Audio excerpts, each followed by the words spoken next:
आऊज़ु बिल्लाहि मिनश शैतानिर रजीम बिस्मिल्लाहिर रहमानिर रहीम अस्सलातु वस्सलामु अलैका या सय्यदी या रसूलल्लाह व अला आलिका वस्हाबिका या नूर मिन नूरिल्लाह।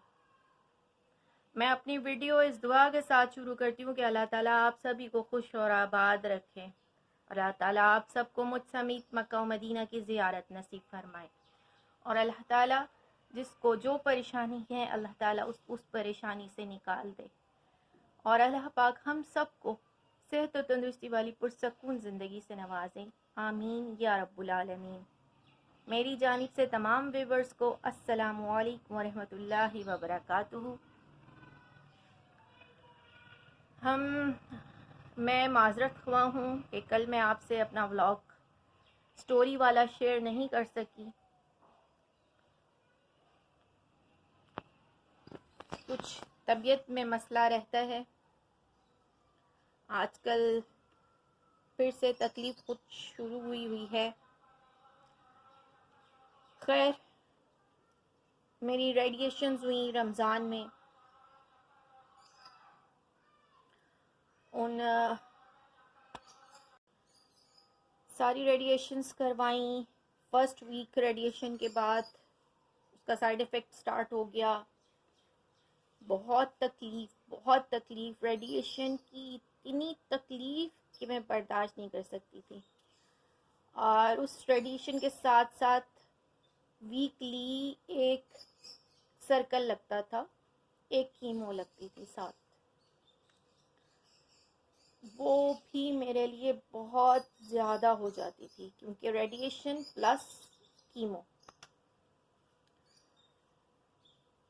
यूरिन बर्निंग, बहुत ज़्यादा छाले बन गए थे। उन छालों की वजह से यूरिन पास करना बहुत मुश्किल होता था। ऐसे ऐसे छाले थे कि मैं आपको बता नहीं सकती कि ये एक लॉन का हल्का सा जो कपड़ा है ना, वो भी टकराता था तो जान निकल जाती थी। बहुत तकलीफ थी, इतनी तकलीफ थी। और बस डायरिया, साथ साथ डायरिया चलता था, वॉमिटिंग चलती थी, लूज मोशंस चलते थे, कुछ खाने को दिल नहीं चाहता था। सामने खाना आता था तो एक अजीब किस्म की स्मेल दिमाग में थी। क्या था ना जाने, कुछ नहीं मालूम मुझे। वो जब भी खाना देखती थी तो खाने की स्मेल से वॉमिटिंग स्टार्ट हो जाती थी। दवाइयाँ दी सब कुछ, लेकिन नहीं। पानी पीने को जितना डॉक्टर ने कहा था कि आपने अपने आप को हाइड्रेट रखना है, पानी ज़्यादा ज़्यादा ज़्यादा इस्तेमाल करना है, उतना ही पानी ही पिया जाता था। पानी बहुत ज़्यादा कड़वा लगता था। हर चीज़ खाने की मुंह में रखती थी वो कड़वी लगती थी। ज़बान सारी वाइट हो गई थी, कट गई थी बीच में से, मुंह में छाले थे। साथ साथ ये दांत के जो है किरचियाँ निकलती थी बिल्कुल। हाँ, कुछ खा रही होती थी तो किरची निकल जाती थी तो वो बिल्कुल भुरभुरी हो जाती थी। इतनी शदीद जो है मुझे रेडिएशंस लग रही थी। यूरिन पास करती थी, उसमें से कभी कभी यूरिन पास नहीं होता था, ब्लड आना शुरू हो जाता था यूरिन से। बस तकलीफ तकलीफ तकलीफ। जब डॉक्टर को दिखाते थे वो कहते थे जाओ जी, उसके लिए वेटिंग में बैठना पड़ता था। फिर जी वेटिंग के बाद आपको चेकअप करवाना पड़ता था। बस बहुत तकलीफ झेल झेल कर ईद के बाद भी मेरी 4 रह गई थी, 4 के 5 मेरी रह गई थी रेडिएशंस। तो वो मेरी बाद में लगी थी। देखने में मेरी सेहत जो थी वो बिल्कुल अच्छी लगती थी। देखने वाला जो था वो समझता था कि मैं बिल्कुल ओके हूँ। मेरा जितनी स्वेलिंग फेस पे आ जाती थी, मेरे चेहरा जो है वो बहुत बड़ा सा हो जाता था। स्वेलिंग इतनी ज़्यादा आ जाती थी, बाल नहीं गिरे थे मेरे, नेल्स नहीं मेरे ख़राब हुए थे।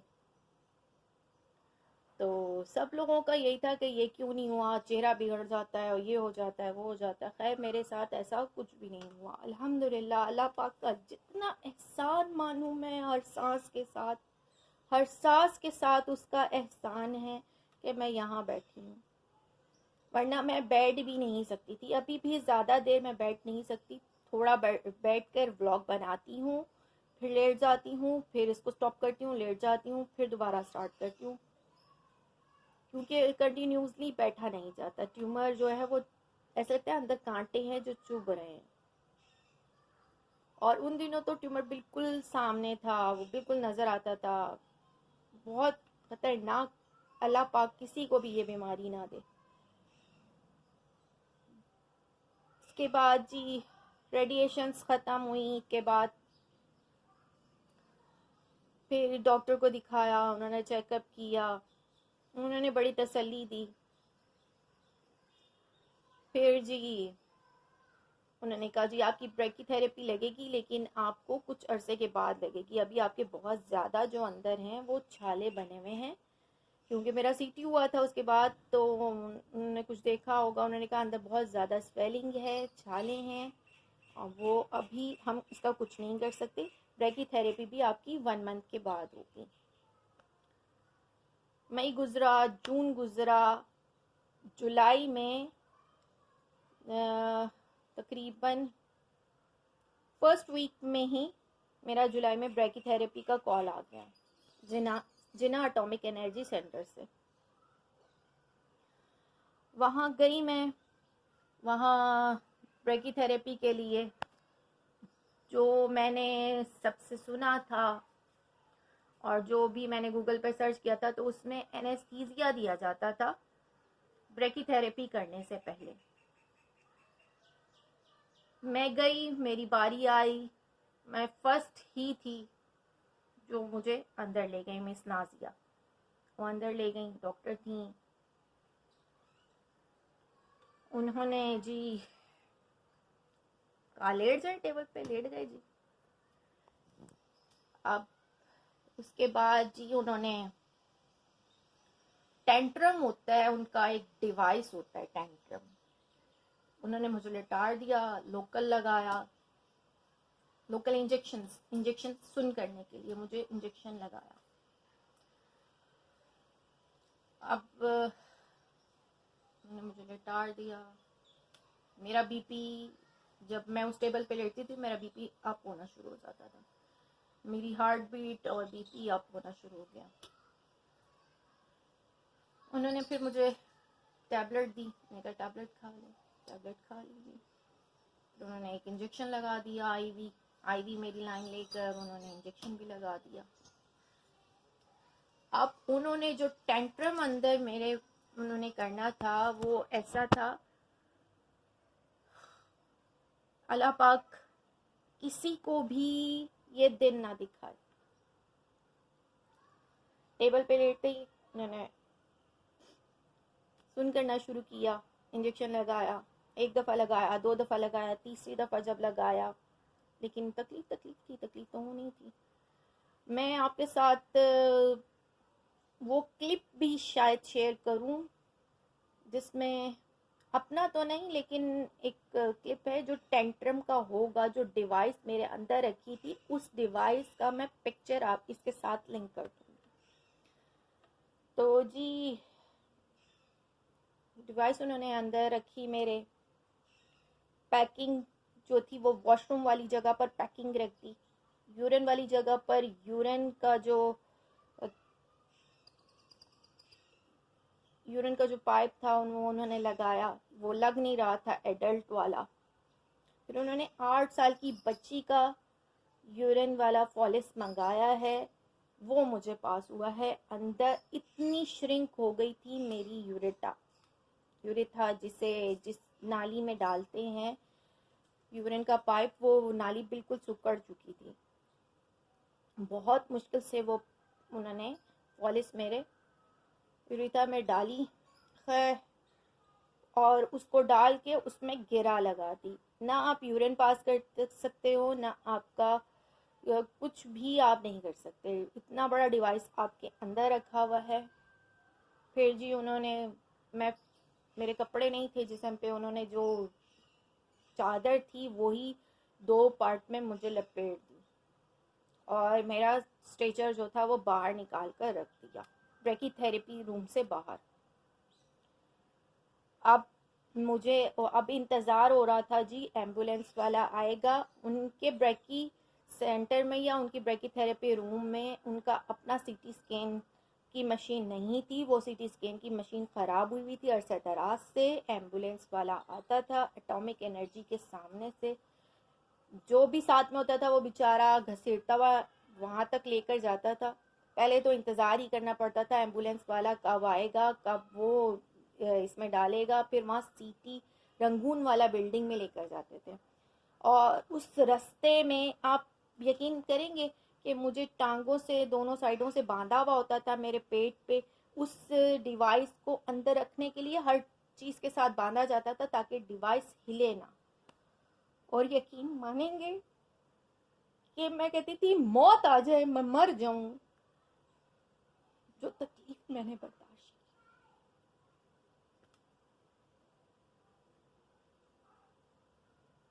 खुदा पाक किसी को भी इस तकलीफ के आसपास से भी ना गुजरना पड़े।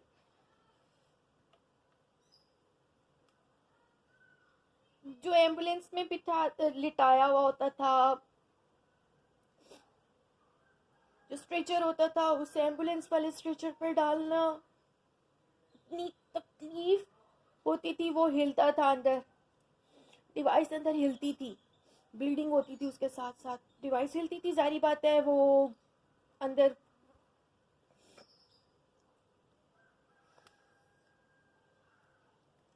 आतिफ ने जब फर्स्ट टाइम मेरा स्ट्रेचर बाहर आया था, आतिफ डर गए थे। जब ब्रेड की थेरेपी रूम से बुलाया, आवाज़ दी, आतिफ ने सब चीज़ें छोड़ दी। ये क्या हो गया? मैंने कहा मैं ठीक हूँ। मैंने हाथ उठाया कि मैं ठीक हूँ, मैं ठीक हूँ, आप परेशान नहीं हूँ। मैंने उनके सामने ये कहा। लेकिन जब एम्बुलेंस में मुझे लेकर जा रहे थे, मैंने कहा आतिफ बस अब मैं जा रही हूँ, मेरे अंदर हिम्मत नहीं है। और वहाँ से एम्बुलेंस रंगून वाला बिल्डिंग आती थी, वहाँ से उनके स्ट्रेचर पर शिफ्ट किया जाता था, उस स्ट्रेचर से निकाल के उस स्ट्रेचर पर शिफ्ट किया जाता था, फिर अंदर लेके जाया जाता था। फिर वहाँ सीटी के बाहर आपका इंतज़ार होता था। अंदर से पेशेंट जितने हैं उनकी नंबरिंग्स होती थी, या तो उसके बाद आपका नंबर आता था। इतनी देर इंतज़ार में या अल्लाह कब कब आएगी बारी, कब आएगी आतिफ, कब, कितना टाइम हो गया। मैं बस यही पूछती रहती थी, आतिफ कितना टाइम हो गया, आतिफ कितना टाइम हो गया, आतिफ इतना टाइम हो गया, पता कोई नहीं, आतिफ अब बर्दाश्त नहीं हो रहा। आतिफ कहते बर्दाश्त करना पड़ेगा, कुछ नहीं, सब ठीक हो जाएगा। फिर सीटी किया, फिर उस स्ट्रेचर से सीटी की टेबल पर डाला। फिर वो सीटी कंप्लीट हुआ कि आया, जो उन्होंने टेंट्रम अंदर रखा है वो सही जगह पर रखा हुआ है कि नहीं, ठीक हो गया, सब कुछ ठीक है अंदर, क्या मसला मसाइल सब ठीक है, जो कुछ उन्होंने अंदर प्रोसीजर किया है क्या वो ठीक है। उसके बाद दोबारा वही प्रोसीजर होता था, सीटी की टेबल से एम स्ट्रेचर पर, स्ट्रेचर एम्बुलेंस तक लेकर आता था, उस स्ट्रेचर से फिर एम्बुलेंस के स्ट्रेचर पर, फिर एम्बुलेंस से आना, उसके जो झटके, जंप्स, ऊपर नीचे एरिया है कुछ वहाँ पर, वहाँ से फिर एटॉमिक एनर्जी सेंटर वापस, वहाँ एम्बुलेंस से निकाल के फिर स्ट्रेचर पर, फिर आप ब्रेकीथेरेपी रूम में अंदर कर देते हैं। उसके बाद आप इंतज़ार करो, क्योंकि आपका प्रिंट दिया जाता है, वो रेडी होने के लिए जाता है। अंदर डॉक्टर्स खा रही हैं, जूस पी रही हैं, सब कुछ कर रही होती हैं, ठीक है, हंस रही हैं, बोल रही हैं। और आपकी जो तकलीफ़ है ना, वो सिर्फ आप जानते हो, क्योंकि आपके जो साथ है उसको भी बाहर छोड़ दिया जाता है। आप अकेले उस टेबल पे लेटे हुए हो और इंतज़ार कर रहे हो कि मौत कब आएगी, या मौत आ जाएगी या वो प्रिंट आ जाएगा।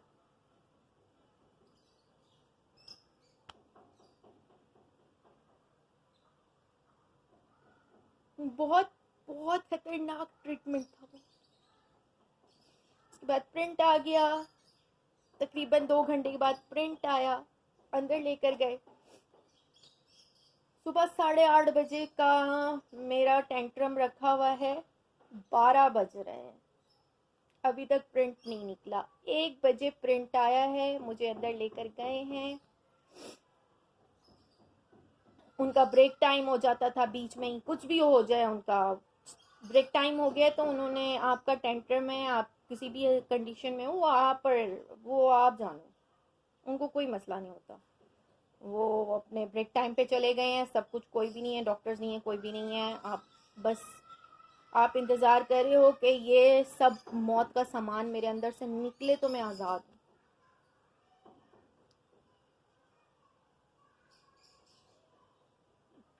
फिर जी प्रिंट आता है, 1 बजे प्रिंट आया, 1:30 बजे प्रिंट आया, कभी कभी 2 बजे प्रिंट आया, कभी 4 बजे भी प्रिंट आया। जो लास्ट मेरी लगी वो 4 बजे प्रिंट आया था। अंदर लेकर गए, वहां पर जी लॉक कर दिया रूम। एक बड़ा सा रूम होता है, वहां पर आपको सारी आपके लगा दिए जाते हैं जो भी होते हैं, उस डिवाइस के साथ अटैच कर दिए जाते हैं ताकि आपको अंदरूनी शुआएं लग सकें। फिर जी वो लॉक कर दिया जाता है रूम, सब बाहर चले जाते हैं, आप अकेले अंदर होते। 2 सवा 2 घंटे में अंदर रही हूँ। तकरीबन 1:30 बजे लेकर गए थे तो मैं 3:45 बजे मुझे बाहर लेकर आए। बाहर लाकर फिर वो जी उनका जो रिकवरी रूम होता है उसमें जाते हैं। फिर जी डॉक्टर अगर फ्री होती हैं तो वो आपके पास आती हैं। फिर वो जी आपके सारे जो लगा हुआ होता है इंस्ट्रूमेंट्स वगैरह, जो भी डिवाइस रखी हुई है उसको निकालती हैं। को निकाला, जैसे ही निकालते हैं उसके फौरन बात कहते हैं टेबल से खड़े हो जाइए, खड़े हो जाइए। यानी कि ये हैं डॉक्टर्स जिनको कैंसर जैसे पेशेंट्स के लिए उनके दिल में एक मर्सी होनी चाहिए, एक रहम होना चाहिए, जो हमारे डॉक्टर्स में बिल्कुल नहीं है। वो इतना को केयर और इतना जुल्म कर रहे हैं ना। मैं उनसे खुदारा, अगर कोई डॉक्टर मुझे सुन रहा है तो प्लीज प्लीज, वो कैंसर पेशेंट खुद अपने आप से लड़ रहा होता है, अपनी बीमारी से लड़ रहा होता है, अपने इर्द गिर्द लोगों की बातों से लड़ रहा होता है, हर चीज से लड़ रहा होता है। आप तो मसीहा होते हो यार, कुछ तो रहम किया करो। वो बहुत बहुत डिसहार्ट होता है कैंसर पेशेंट, उसके लिए अपने दिल में थोड़ी सी तो रहम रहम रखो, थोड़ा सा तो उसके लिए प्यार मोहब्बत रखो। जी उतार उतार दिया, जाएं, चला नहीं जा रहा।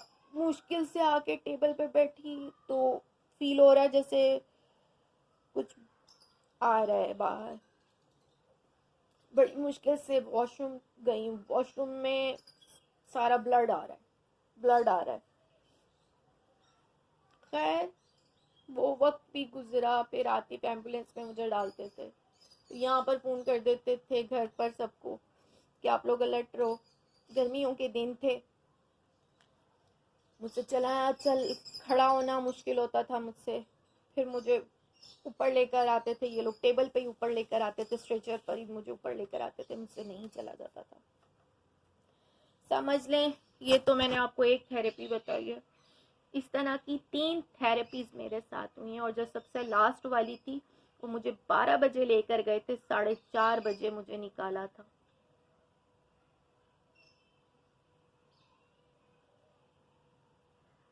साढ़े 10 बजे की मेरी ब्रेक, इंस्ट्रूमेंट्स लगे हुए थे, 12 बजे वो रूम में लेकर गए थे रेडिएशन के, और 4:30 बजे निकाला था। उसके बाद मेरा बहुत हशर खराब हो गया था, यूरिन खुद ब खुद पास हो जाता था, कुछ पता नहीं चलता था, वॉशरूम खुद ब खुद आ जाता था, कुछ पता नहीं चलता था, फीलिंग्स खत्म हो गई थी मेरी। मैं आप लोगों से बारहा गुजारिश करूंगी, तमाम लेडीज से, तमाम खवातीन से और तमाम लड़कियों से जो शादीशुदा हैं और नई शादीशुदा हैं, वो सब लोग अगर थोड़ा सा भी आपको कोई प्रॉब्लम हो, लेडीज़ में कोई भी प्रॉब्लम हो, पानी, पस, ब्लड, ब्लीडिंग, किसी भी चीज़ का, तो प्लीज़ फ़ौरन अपने डॉक्टर को और अच्छे कारामद डॉक्टर को दिखाएं, ताकि वो आपकी बीमारी को दूर कर सके। और जितने भी ज़्यादातर जिनको एसिडिटी रहती है, जलन रहती है, उनको अक्सर जो होता है ये प्रॉब्लम हो जाता है, क्योंकि कैंसर के जो जर्म्स हैं, कैंसर सेल्स जो हैं वो जलन से ही पैदा होते हैं।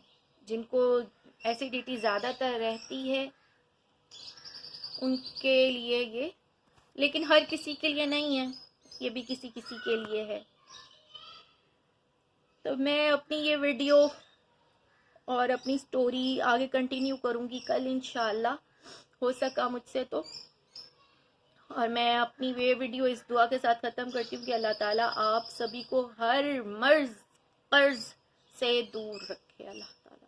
अल्लाह ताला जितने भी मालिक परवरदिगार मूजी अमराज हैं उन सब से दूर रखे। जितने भी मरीज लबेदम पड़े हैं, अल्लाह पाक उन सब के लिए आसानियाँ करे, उन सब के लिए रहम का मामला अता फरमा दे। मालिक परवरदिगार जितने भी मरीज जिस जिस बीमारी में हैं, अल्लाह ताला उन सब की ये बीमारियाँ दूर कर दे मेरे मालिक परवरदिगार। और मेरे मालिक परवरदिगार जितने भी औलाद जोड़े मुझे देख रहे हैं, अल्लाह ताला उन सभी को नेक सीरत, सेहत, तंदुरुस्ती वाली, लंबी ज़िंदगी वाली औलाद से नवाजें। आमीन या रब्बुल आलमीन। इसी के साथ मैं आपसे इजाज़त लेती हूँ। अल्लाह हाफिज़।